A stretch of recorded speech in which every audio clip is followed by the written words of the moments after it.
En este video exploraremos los secretos más oscuros y sorprendentes del Vaticano, desde su misterioso tribunal secreto y los escándalos de abuso sexual que han sacudido a la Iglesia, hasta la controvertida participación en el genocidio de Ruanda.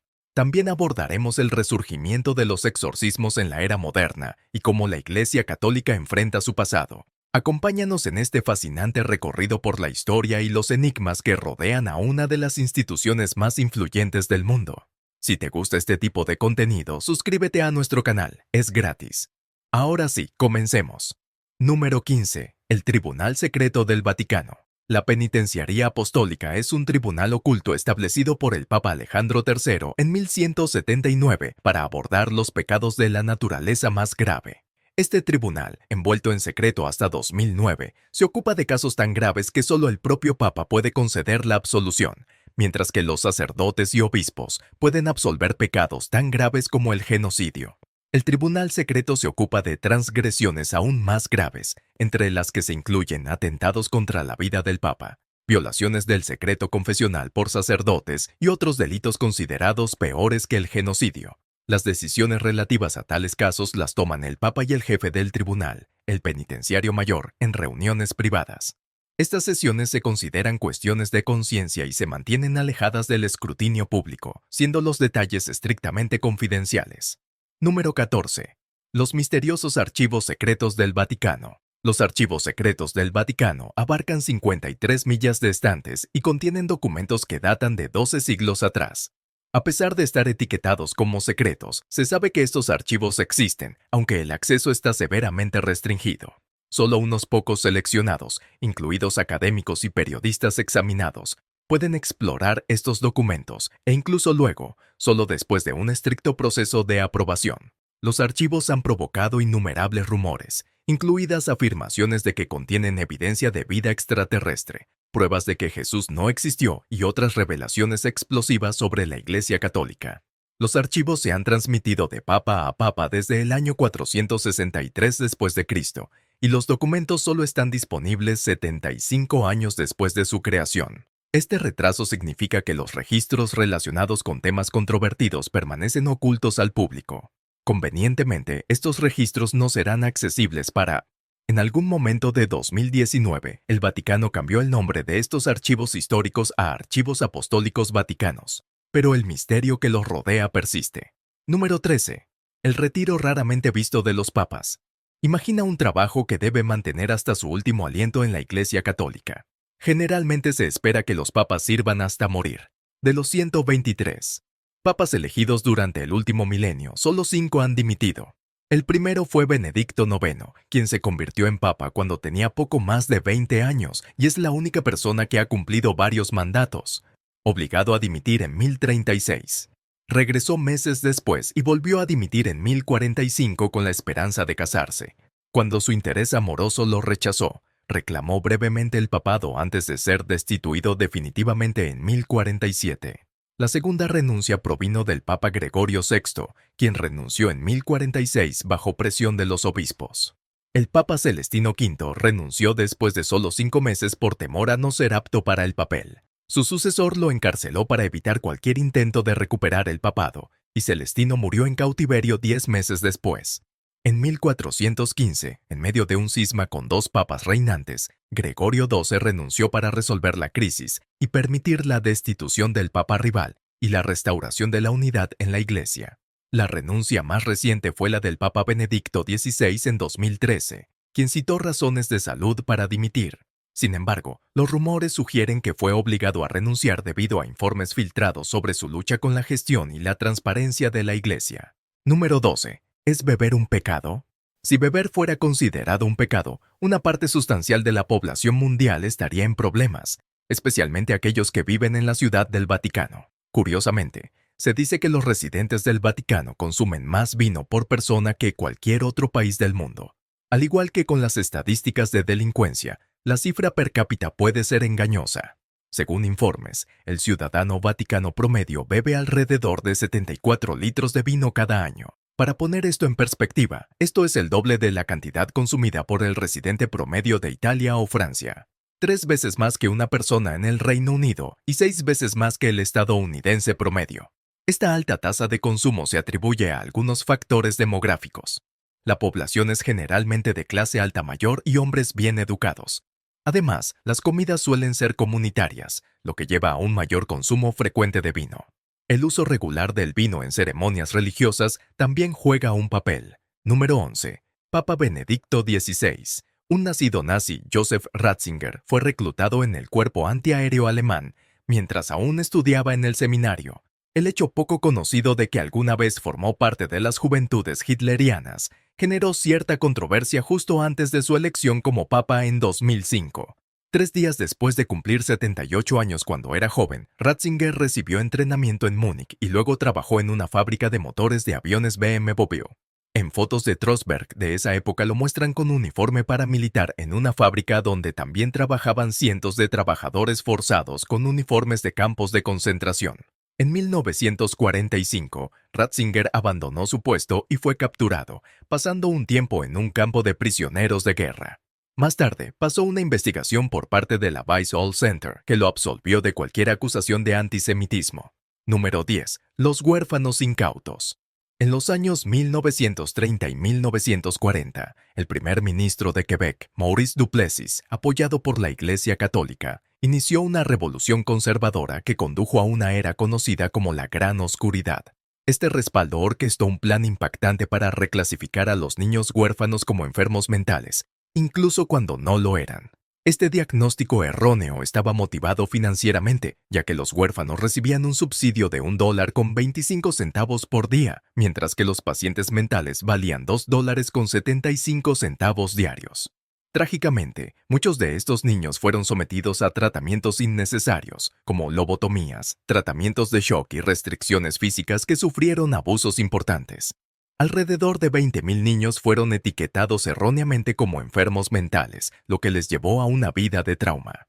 Más tarde, estos individuos conocidos como los huérfanos incautos buscaron justicia y una compensación del gobierno canadiense y finalmente recibieron un acuerdo financiero de Quebec. A pesar de esto, la Iglesia Católica aún no se ha disculpado por su participación en el escándalo. Número 9. Directrices para los sacerdotes que engendran hijos. Hasta el siglo XII, a los sacerdotes católicos se les permitía casarse, pero un cambio en la doctrina de la Iglesia impuso el celibato y prohibió el matrimonio entre los sacerdotes. A lo largo de los años ha sido cuestionado particularmente cuando se trata de sacerdotes que engendran hijos. En 2017, la Iglesia Católica en Irlanda dio un paso significativo al publicar pautas para los sacerdotes que engendran hijos, reconociendo públicamente por primera vez que tales situaciones ocurren a pesar del requisito del celibato. En 2019, CBS News entrevistó a Vincent Doyle, el fundador de Coping International, un grupo de apoyo para los hijos de sacerdotes. El sitio web de su organización ahora apoya a 50.000 usuarios en 175 países, brindando asistencia muy necesaria a los afectados por este problema. Número 8. 8 papas terribles. El lado oscuro del papado podría llevar a suponer que el rol del papa estaría reservado para hombres de alto nivel moral y buen juicio. Sin embargo, a lo largo de los 2000 años de historia de la Iglesia Católica, algunos papas han sido conocidos por su falta de ambos. Entre los 266 hombres que han ocupado el cargo papal se encuentra Juan XII, quien sirvió como papa del 955 al 964 y es a menudo citado como uno de los peores, marcado por el engaño, la crueldad y la total imprudencia. Juan XII era un asesino, un jugador y un adúltero que se ganaba la vida con sus fechorías. Quizás el más infame fue Alejandro VI, cuya notoriedad incluso inspiró un libro titulado Los malos papas. Nacido Rodrigo Borgia, Alejandro VI dirigió la Iglesia desde 1492 hasta 1503. La familia Borgia era conocida por sus actividades criminales y era una de las familias más poderosas de la Roma renacentista. Alejandro VI era tan corrupto y hambriento de poder que se convirtió en un personaje del videojuego Assassin's Creed II. Fue acusado de asesinato, nepotismo y ser padre de varios hijos fruto de múltiples asuntos. Otro papa notorio fue Esteban VI, quien gobernó durante un breve periodo entre 896 y 897 antes de ser ejecutado debido a su extraño comportamiento. Esteban VI reveló tal odio hacia su predecesor, el Papa Formoso, que exhumó su cadáver y lo sometió a juicio. Gritó acusaciones contra el Papa muerto, mutiló el cuerpo y luego lo arrojó al río Tíber. Sus acciones indignaron al pueblo de Roma, lo que llevó a su caída y ejecución. Número 7. La mujer papa. La leyenda del Papa Juana. Según la leyenda, una mujer malvada una vez se disfrazó como hombre y ascendió a la posición más alta en la Iglesia Católica Romana, conocida como Papa Juana o oficialmente Papa Juan VIII. Supuestamente fue elegida después de la muerte del Papa León IV. Como cuenta la historia, Juana ganó reputación como una respetada maestra y erudita en Atenas antes de finalmente llegar a Roma. Sin embargo, la historia da un giro extraño cuando Juana queda embarazada. Su secreto fue revelado cuando dio a luz en la calle durante una procesión. Se dice que los testigos enfurecidos la ataron a un caballo y la arrastraron hasta su muerte. A pesar de la perdurable popularidad de esta historia, los historiadores la han descartado en gran medida como un mito, probablemente inventado por los primeros críticos de la Iglesia. Número 6. Casos de abuso sexual. Los escándalos de abuso sexual han sido una mancha devastadora en la Iglesia Católica durante décadas, con miles de casos que involucraban a sacerdotes depredadores saliendo a la luz. Los primeros informes significativos surgieron en los Estados Unidos a mediados de la década de 1980. Sin embargo, algunos de los casos más infames, particularmente en Irlanda y Austria, no se hicieron públicos hasta mediados de la década de 1990. En Irlanda, el escándalo que rodeó al sacerdote caído en desgracia Brendan Smith incluso contribuyó a la caída del gobierno en 1994. Durante años, no existía ninguna política para proteger a los niños o para garantizar que tales crímenes fueran denunciados a las autoridades. Desde entonces, los líderes de la Iglesia han emitido numerosas disculpas por las acciones tanto del clero pasado como del actual. En los Estados Unidos, el persistente periodismo de investigación del Boston Globe expuso abusos generalizados por parte de sacerdotes e impulsó a las víctimas en todo el mundo a denunciar. Entre 2000 y 2010, numerosas organizaciones estadounidenses llegaron a acuerdos con las víctimas. En 2019, el Papa Francisco prometió que todos los abusadores serían llevados ante la justicia, señalando un compromiso largamente esperado para abordar los secretos más oscuros de la Iglesia. Número 5. Capital Mundial del Crimen. El improbable título del Vaticano como Capital Mundial del Crimen es sorprendente. La Ciudad del Vaticano, el país más pequeño del mundo que abarca solo 110 acres, ha ganado este título inesperado a pesar de su pequeña población. Con alrededor de 1000 habitantes, el Vaticano sufre un número extraordinario de casos penales. En 2006, con menos de 500 residentes, la ciudad registró 341 casos civiles y 486 casos penales. Sin embargo, no son los residentes quienes son responsables de la mayor parte de los delitos, sino los millones de turistas que visitan cada año. Las multitudes hacen del Vaticano un refugio para carteristas y ladrones menores. La situación se complica por la falta de una prisión dentro de la ciudad y la presencia de un solo juez. Los delincuentes capturados suelen ser escoltados a través de la frontera hacia Italia como parte de un acuerdo entre las dos naciones que permite a Italia manejar el procesamiento. Número 4. Escándalos bancarios del Vaticano. El banco conocido oficialmente como el Instituto para las Obras de Religión ha sido una fuente de controversia desde su creación en 1942.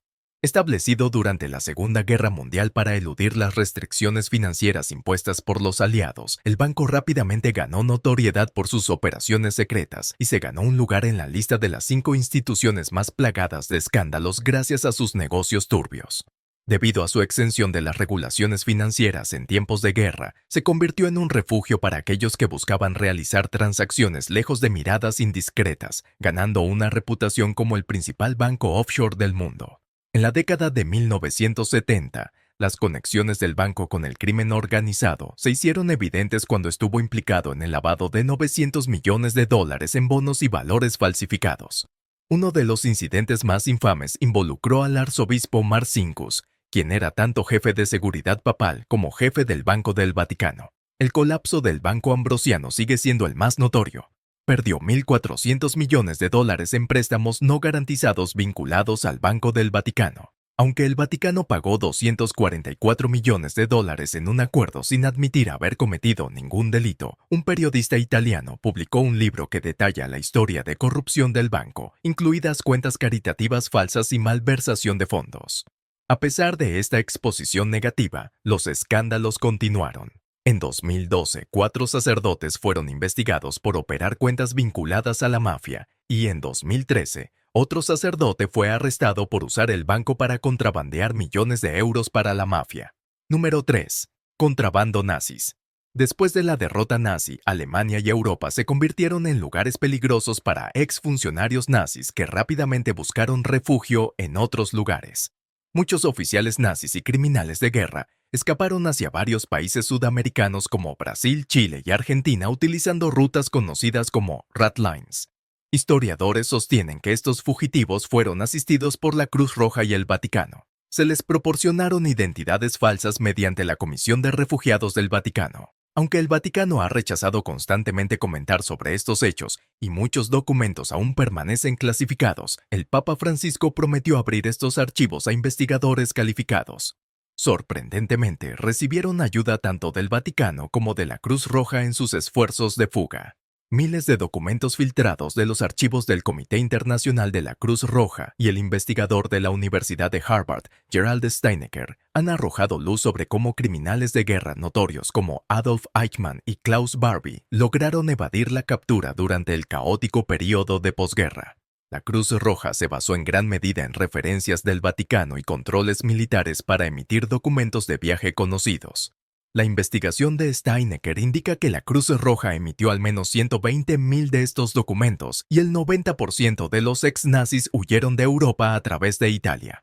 La Comisión de Refugiados del Vaticano también jugó un papel crucial al proporcionar a los fugitivos nazis identidades falsas, a pesar de la creciente evidencia.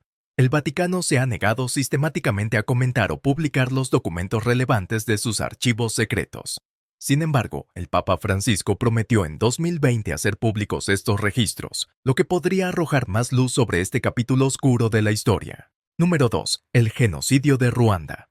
En 2017, el Papa Francisco emitió una disculpa por el papel de la Iglesia Católica en el genocidio de Ruanda de 1994, pero muchos sostienen que una disculpa está lejos de ser suficiente dada la gravedad de los acontecimientos ocurridos durante el genocidio, que tuvo lugar entre abril y julio de 1994. Miembros del clero católico en Ruanda fueron acusados de ayudar a la masacre del grupo étnico Tutsi, y los funcionarios del gobierno ruandés han informado que miles de víctimas fueron asesinadas en iglesias donde habían buscado refugio. Mientras que algunos sacerdotes y monjas protegieron valientemente a las personas escondiéndolas en iglesias, rectorías y conventos, otros participaron sorprendentemente en la masacre. Una figura notoria fue el padre Atanase Seromba, quien ordenó con excavadoras que demolieran su iglesia parroquial, matando a 2.000 personas dentro de ella. Finalmente fue procesado por su papel en estos horribles crímenes. La participación de miembros de la Iglesia en el genocidio sigue siendo un aspecto profundamente preocupante de la historia. Más allá de estos casos destacados, la complicidad generalizada de la Iglesia Católica fue evidente, con muchos miembros del clero participando activamente en el contexto o facilitación de la violencia. Hubo informes de sacerdotes que se negaron a ofrecer refugio a los tutsis que huían o incluso los entregaron a las milicias. En algunos casos, las iglesias se convirtieron en lugares de asesinatos masivos. Las consecuencias del genocidio dejaron profundas cicatrices en la comunidad católica de Ruanda y llevaron a una disminución significativa de la confianza en la iglesia. Muchos ruandeses que alguna vez habían visto a la iglesia como una autoridad moral comenzaron a cuestionar su papel y sinceridad según sus enseñanzas. Esta crisis se vio exacerbada por el hecho de que algunos miembros del clero que participaron en el genocidio huyeron del país buscando refugio en otras naciones, a veces con ayuda eclesiástica. Los esfuerzos para llevar a los responsables ante la justicia han estado en curso. El Tribunal Penal Internacional para Ruanda, TPIR, y los tribunales ruandeses han procesado a varios miembros del clero por su participación en el genocidio. El padre Seromba fue condenado a cadena perpetua por el TPIR en 2006 y las hermanas Gertrude y María también fueron condenadas por los tribunales ruandeses. Estas condenas representan solo una fracción de los involucrados y muchas víctimas y sus familias continúan buscando justicia. En los años posteriores al genocidio, la Iglesia Católica en Ruanda ha intentado expiar su papel en las atrocidades mediante disculpas públicas, establecimiento de monumentos conmemorativos y participación en iniciativas de reconciliación destinadas a curar las profundas divisiones dentro de la sociedad ruandesa. Sin embargo, estas acciones no han mitigado completamente el daño causado a la reputación de la Iglesia tanto en Ruanda como más allá. El genocidio también llevó al Vaticano a reflexionar sobre su papel más amplio en los conflictos globales y las responsabilidades que tienen los líderes religiosos en tiempos de crisis. Los acontecimientos en Ruanda han sido citados como parte fundamental del debate sobre la necesidad de mayor rendición de cuentas y transparencia dentro de la Iglesia, especialmente en sus relaciones con gobiernos y sus propios miembros. A pesar de estos esfuerzos, la sombra del genocidio continúa acechando a la Iglesia Católica. Para muchos, su participación activa en tales atrocidades es un recordatorio claro del potencial que tienen las instituciones religiosas para ser cómplices cuando no respetan sus principios morales y responsabilidades éticas. Este trágico capítulo en la historia de la Iglesia es un poderoso ejemplo de la necesidad de una vigilancia y rendición de cuentas constantes dentro de las organizaciones religiosas, asegurando que sirvan como verdaderos protectores de la paz y la justicia en lugar de facilitadores de la violencia y el odio. El legado del genocidio de Ruanda continúa desafiando a la Iglesia Católica a confrontar su pasado y trabajar hacia un futuro donde tales horrores nunca se repitan. Número 1. El ejército de exorcistas del Vaticano. Un resurgimiento del antiguo ritual ha llevado a la Iglesia Católica a contar con un grupo de sacerdotes específicamente capacitados para lidiar con situaciones que algunos creen que involucran posesiones demoníacas. Estos sacerdotes forman parte de un grupo de élite reconocido por el Vaticano, especializado en esta práctica ancestral. Aunque los exorcismos pueden parecer sacados de la Edad Media o de películas de terror, el ritual ha experimentado un resurgimiento en los tiempos modernos, especialmente desde principios de los años 1990, cuando se creó la Asociación Internacional de Exorcistas. Esta organización, compuesta por sacerdotes de 51 países, incluye alrededor de 400 exorcistas solo en Italia. La demanda de exorcismos es notablemente alta en Italia, con cientos de miles de solicitudes cada año. La popularidad del exorcismo ha crecido tanto que el difunto padre Gabriele Amort, un renombrado exorcista del Vaticano, afirmó haber realizado 130.000 exorcismos durante su vida. Este número resalta la persistente creencia en la posesión demoníaca y la continua relevancia del exorcismo dentro de la Iglesia a lo largo del tiempo. Los métodos utilizados en los exorcismos también han evolucionado. Por ejemplo, en 2018, el cardenal Ernest Simoni, de 89 años, informó haber realizado hasta 5 exorcismos al día por teléfono desde su casa en Albania. De manera similar, Bob Larson, fundador de la Escuela Internacional de Exorcismo, se ha adaptado a la tecnología moderna ofreciendo sus servicios a través de Skype. El exorcismo, alguna vez considerado una reliquia de una era pasada, ha encontrado nueva vida en la era digital. La Iglesia Católica reconoce oficialmente la práctica del exorcismo y ha visto un aumento significativo en la demanda de exorcistas capacitados a lo largo de los años. En respuesta, el Vaticano ha seguido apoyando y ampliando su red de exorcistas para satisfacer esta creciente necesidad. El enfoque hacia el exorcismo también se ha vuelto más estructurado. Por ejemplo, la Asociación Internacional de Exorcistas fue oficialmente reconocida por el Vaticano en 2014, dándole a la práctica un sello formal de aprobación. Esta organización no solo capacita a los sacerdotes en los ritos del exorcismo, sino que también les brinda apoyo y recursos continuos. El objetivo es garantizar que los exorcismos se realicen correctamente y que los sacerdotes estén bien preparados para manejar los desafíos psicológicos y espirituales que pueden encontrar. Además de los exorcismos tradicionales, la Iglesia también ha reconocido la importancia de distinguir entre casos genuinos de posesión y aquellos que pueden ser de naturaleza psicológica. Como resultado, los exorcistas a menudo trabajan en estrecha colaboración con profesionales médicos para descartar enfermedades mentales antes de proceder con un exorcismo. Esta colaboración entre los campos espiritual y médico refleja el esfuerzo por modernizar la práctica mientras se mantiene su significado religioso. El exorcismo sigue siendo un tema controvertido. Los escépticos argumentan que el ritual tiene sus raíces en la superstición y carece de credibilidad científica. Sin embargo, para aquellos que creen en su poder, el exorcismo es una herramienta vital para combatir el mal y restaurar el equilibrio espiritual. El apoyo continuo del Vaticano al exorcismo subraya su compromiso para abordar las necesidades espirituales de sus seguidores, incluso en asuntos tan misteriosos e incomprendidos como la posesión demoníaca. La demanda no se limita a países tradicionalmente religiosos como Italia.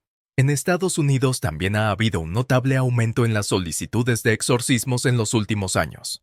Esta tendencia se atribuye al aumento en las prácticas ocultas y a una creciente popularidad del contenido sobrenatural en los medios. En conclusión, el ejército de exorcistas del Vaticano representa una intersección fascinante entre rituales antiguos y prácticas modernas. Mientras la sociedad continúa lidiando con cuestiones de fe, espiritualidad y lo desconocido, los exorcistas permanecen en primera línea enfrentando los misterios de la posesión con una mezcla única de tradición y métodos contemporáneos. Cuéntanos tu opinión en la cajita de comentarios. Si te ha gustado el video, dale like, suscríbete y no te olvides darle a la campanita para que no te pierdas próximos videos como este. Hasta la próxima.